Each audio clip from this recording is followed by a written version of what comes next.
Hi mga amiga! Welcome back sa aking VA Life Vlog. Ako nga pala si Chrissy, isang virtual assistant, business owner, at full-time mommy.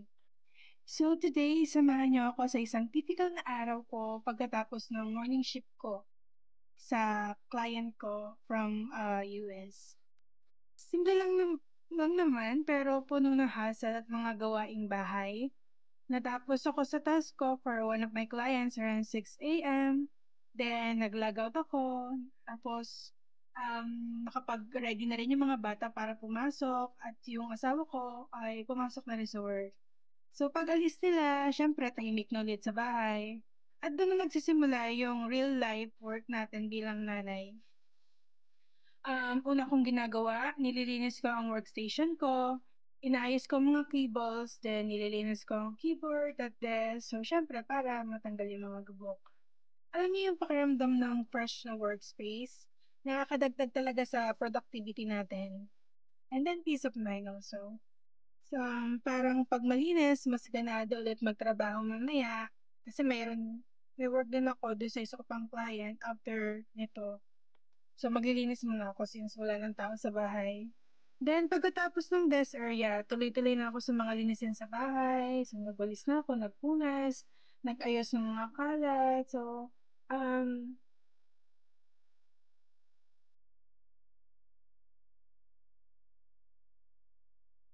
'pag medyo busy kasi hindi na nakakapagwalis talaga, eh, lalo na kapag nandito yung maliit ko si Yana. So, hindi talaga ako nakakapagwalis ng maayos.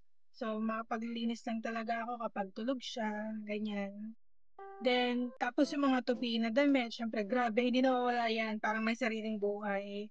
So, itinago ko muna siya, so para mamayang hapon tutupiin ko, and then pag natupi ko na, yung mga bata naman ang maglalagay na sa mga cabinet, syempre, di ba? Then after nun sa kusina naman ang daming hugasin. So yung mga hugasin from breakfast and then yung kagabi pa hindi nahugasan, nakatulugan na.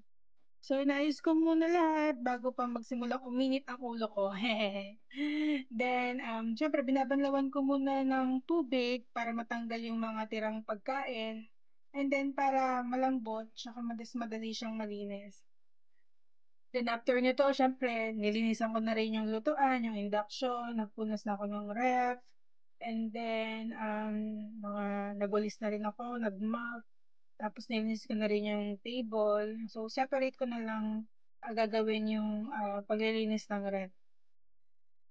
And then, so next step natin siyempre, magwawalis, magmo-mop kasi hindi naman talaga isang walis lang matatanggal na sila. So mamaya, iba-mop ko muna para matanggal yung mga dikit-dikit na kanin sa tiles. After niyan, pagka na-mop ko na siya, iba-vacuum ko naman siya para naman matanggal yung mga buhok-buhok naman sa tiles.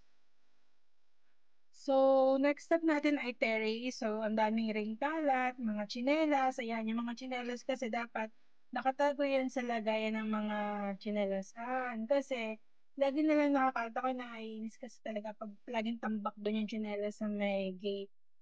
Then, yung mga laruan, syempre, pag siya na kasi nandito, so lahat yan magulo. Mga parcel, and then mga gabok na. Then, inayos ko lahat para maganda ulit tingnan at syempre para malinis. Then, inilabas ko muna yung mga sinampay para matuyo, maarawan, and then syempre para mas maluwang kapag ako ay maglilinis na. Balik ulit. So, nakapag-vacuum na ako, and then syempre mag-exercise din tayo. Pagkatapos kong mag-exercise, mamaya gagawa na ulit ako. Ginamit ko yung indoor cycling bike, so konting cardio lang then para lang gumising yung katawan. Siyempre, bilang VA, lagi tayo nakaupo, kaya malaking tulong mag-move kahit konti. Alam mo, ganito ang typical ng umaga ko bilang virtual assistant na nanay. Minsan pagod, minsan sabay-sabay, pero laging may fulfillment. So, hindi lang naman din kasi ito yung ginagawa ko. Minsan nagbe-bake din ako, and then meron din pag naglilinis ng transient. So, for today, dito muna ako maglilinis sa bahay. Gusto ko rin ipakita sa vlog na hindi lang tayo naka-computer buong araw, may real life tayo, may bahay, may pamilya, sarili din tayong, well-being. And that's the beauty of working online. So you get to build a life around your family and around yourself. And thank you mga amiga for joining me sa aking VA morning routine. Kung nagustuhan ninyo ito, please like, comment, and share para mas dumami pa ang mga papangganyang BA na inspired at motivated. And always remember, magtrabaho ng mahusay, magpahinga kung kailangan, at uminom ng maraming tubig para healthy. And then, syempre, kapag healthy ka, happy and productive sa buhay. So, see you in my next vlog. Bye, amigas! Thank you!